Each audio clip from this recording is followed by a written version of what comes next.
Praise the Lord. ஆண்டவராக இயேசு கிறிஸ்துவின் நாமத்தினாலே என் அன்பின் வாழ்த்துக்கள். இந்த உன்னதபல நிகழ்ச்சிக்கு உங்களை அன்போடு கூட நான் வரவேற்கிறேன். கர்த்தர் உங்களை ஆசீர்வதிப்பாராக. இந்த நாளினுடைய ஆண்டவருடைய வசனத்தை நாம் பார்க்க போகிறோம்.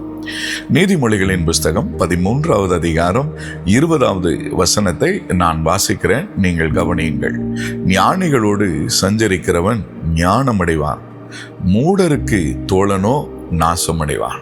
என் அன்புக்குரியவர்களே, இந்த நாளிலும் உங்களுக்கு ஒரு நல்ல செய்தியை சொல்லுகிறேன்.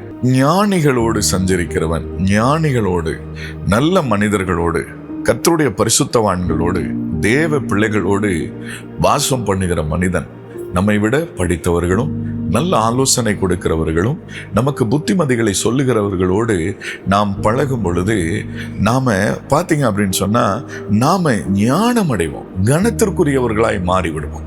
ஆனால் மூட மனிதனோடு நட்பு வைத்துக் கொண்டு அவர்களுடைய ஆலோசனையின்படி நடக்கிற எந்த மனுஷனுடைய வாழ்க்கையிலும் ஆசீர்வாதத்தை பெற்றுக்கொள்ள முடியாது.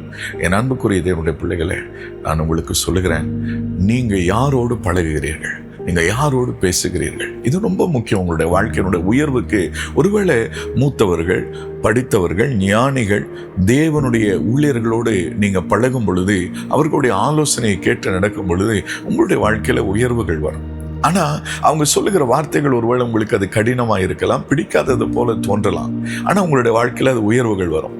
நீங்க பார்த்தீங்க அப்படின்னு சொன்னா, வேத புஸ்தகத்துல ஒரு மனிதனை குறித்து நாம பார்க்கும்போது, ராஜாவாகிய ரெகபியாம் தன் தகப்பனாகிய சாலமோன் உயிரோடு இருந்த பொழுது அவன் மூத்தவர்களுடைய ஆலோசனையை கேட்டு நடந்தது போல இன்றைக்கு அவனுடைய மகனாகிய ரெகபியாம் என்ன செய்ய முடியல, மூத்தவர்களுடைய ஆலோசனையை கேட்க முடியாதபடிக்கு நீங்க பார்த்தீங்கன்னா அந்த வசனத்தை கூட நான் உங்களுக்கு சொல்லுகிறேன்.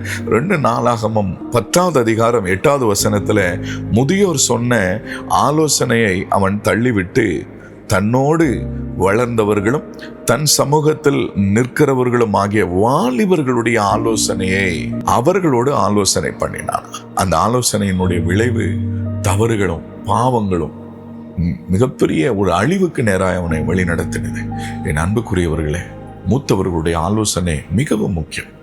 நீங்க யார் கூட பழகுறீங்க, உங்களுக்கு சக தோழர்களோடு நீங்க பழகும் பொழுது என்னன்னா அவர்களுடைய அறிவுக்கேற்ற விதத்தில் உங்களுக்கு ஆலோசனை சொல்ல முடியும். ஆகினால் நீங்கள் தேவனுடைய பிள்ளைகளுடைய ஆலோசனைகள், உங்களுடைய நலம் விரும்பிகளோடு கூட நீங்க பேசும் பொழுது, அவர்களோடு பழகும் பொழுது, அவருடைய ஆலோசனை கேட்டு நடக்கும் பொழுது நீங்க கனமடையவர்களாக இருப்பீங்க, நீங்க கனத்திற்குரியவர்களாய் மாறுவீங்க. அந்த நிலைமையில தேவனாகிய கர்த்தர் உங்களை ஆசீர்வதிக்க விரும்புகிறார். உங்களை ஒப்பு கொடுங்க, ஆசீர்வதிப்பார். அன்புள்ள ஆண்டவரே, இயேசுவின் நாமத்தினாலே அருமையான அன்பு பிள்ளைகள், ஆண்டவரே அப்பா, மூத்தவர்களுடைய ஞானிகளுடைய பரிசுத்தவான்களுடைய ஆலோசனை கேட்டு அதன்படி நடப்பதற்கு, இவர்கள் கனத்திற்குரியவர்களாய் மாறுவதற்கு இவர்கள் தங்களை ஒப்பு கொடுக்கட்டும், அந்த வழிகளில் நடக்கட்டும். ஆசீர்வதியும் கனப்படுத்தும் இயேசுவின் மூலம் பிதாவே, ஆமென். கர்த்தர் உங்களை ஆசீர்வதிப்பாராக. ஆமென்.